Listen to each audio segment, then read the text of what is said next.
Pada kesempatan kali ini, kami akan membahas apa yang terjadi jika rumbling terjadi di masa depan. Apakah manusia mampu mengalahkan rumbling? Sebelum masuk ke pembahasan, bantu kami dengan klik subscribe dan like-nya ya.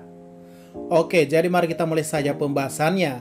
Seperti yang kita ketahui, pada zaman Eren hidup, rumbling atau gemuruh, yang merupakan sebutan bagi jutaan titan berukuran besar yang akan menginjak-injak bumi sampai rata, merupakan salah satu kekuatan terbesar yang diperlihatkan oleh Titan maupun di dunia Attack on Titan saat itu. Karena faktanya selama rumbling berjalan tak ada yang bisa menghentikannya, kecuali pemimpinnya atau pengguna Titan perintisnya dihentikan, yang saat itu adalah Eren Yeager. Walaupun ada beberapa World Titan bisa dihentikan, tapi itu tak menghentikan mereka menginjak-injak bumi.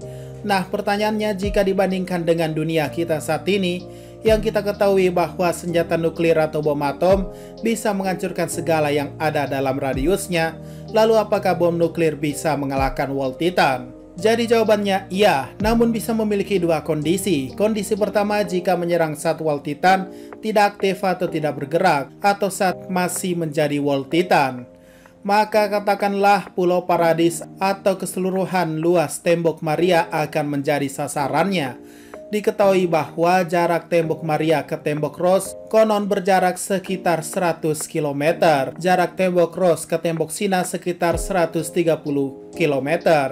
Dan radius tembok Sina sekitar 250 km. Dengan asumsi tembok berbentuk lingkaran sempurna, maka total keliling tembok Maria adalah sekitar 3016 km dengan luas total di dalam tembok adalah 723.822 km persegi. Lalu jika tembok ini diserang yang berisi para World Titan yang tertidur, apakah berhasil?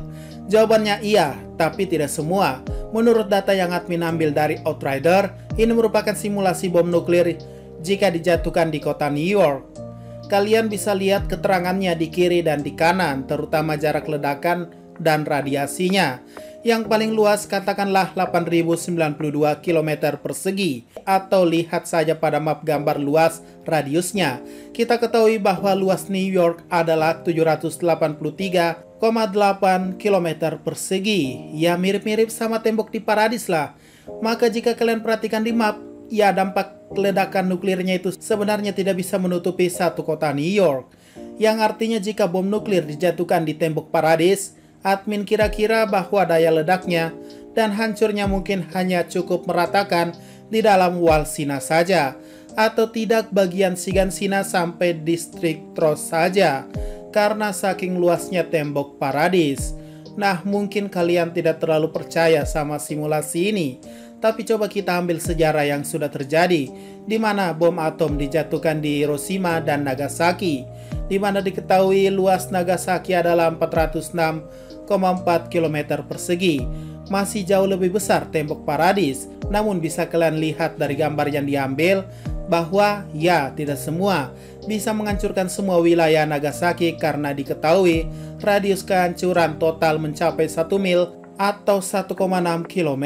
Kebakaran tersebar dari wilayah utara kota sampai 2 mil atau 3,2 km di selatan pusat ledakan. Jadi untuk hal pertama ini adalah, jika di dunia sekarang ada World Titan, tapi Titannya masih berbentuk tembok dan diam, maka satu bom nuklir tidak akan cukup menghancurkan keseluruhan jutaan World Titan yang akan menghancurkan dunia. Maka dari itu butuh setidaknya lebih dari 2 atau 3 bom nuklir untuk menghadapi Titan zaman sekarang. Dengan catatan itu adalah data bom nuklir yang sudah diketahui ya. Admin gak bisa berkata apa-apa terhadap bom nuklir yang baru, karena siapa tahu daya ledaknya lebih luas daripada pendahulunya. Oke lanjut, sekarang bagaimana jawabannya jika World Titan ini sudah bergerak dan meratakan seluruh dunia? Contohnya saat sudah di depan benteng Salta. Para World Titan yang sudah admin bahas adalah berjejer dari barat ke timur untuk meratakan benua Marley. Nah, apakah bisa? Ya, jawabannya sama guys, bisa, tapi tidak cukup satu bom nuklir. Namun khusus wilayah Eren, admin yakin radius kerusakannya mampu menghancurkan final Titan Eren beserta World Titan di sekitarnya tanpa ledakan kolosal Titan Armin. Yang artinya juga zaman sekarang sangat gampang mengalahkan final Titan Eren. Namun tentu saja masih sulit untuk menghancurkan semua wall Titan yang tersebar ya. Ingat, butuh setidaknya 2-3 lebih bom untuk menghancurkan semuanya. Dan sebagai catatan juga guys, itu pun jika Eren tidak menembak pesawat pengebom ya. Seperti yang terjadi di animenya, di mana Eren memanggil Beast Titan Zeke untuk menghancurkan kapal pengebom. Yang mungkin sebagai sindiran jika di zaman itu ada bom nuklir pun, jika Eren berhasil menjatuhkan duluan pesawat lewat tembakan batu Beast Titan, maka Eren masih menang. Akan tetapi jika tidak, ya Eren yang kalah. Dan tentunya zaman sekarang lebih mudah mengalahkan Eren tanpa perlu Colossal Titan lagi. Jadi kesimpulannya begini guys, di zaman Eren wall Titan memang terlihat tidak terhentikan, kecuali menghentikan pengendalinya yaitu Eren. Dan jika di zaman sekarang juga sama, harus menghentikan Eren juga. Namun dengan tambahan bisa menghentikan wall Titan lainnya juga lebih banyak. Karena zaman sekarang senjata lebih canggih yang kalian sebut sebagai bom nuklir. Karena jika di zaman Eren, Hanji dengan satu orang bisa mengalahkan 1-10 wall Titan, maka di zaman sekarang hanya butuh satu bom nuklir untuk menghancurkan ribuan Titan. Jika dikumpul dalam radius serangan yang telah ditentukan ya. Namun tentu saja seperti biasa, kekuatan besar akan menghasilkan resiko yang besar juga, yaitu radiasi nuklir yang akan membahayakan manusia juga.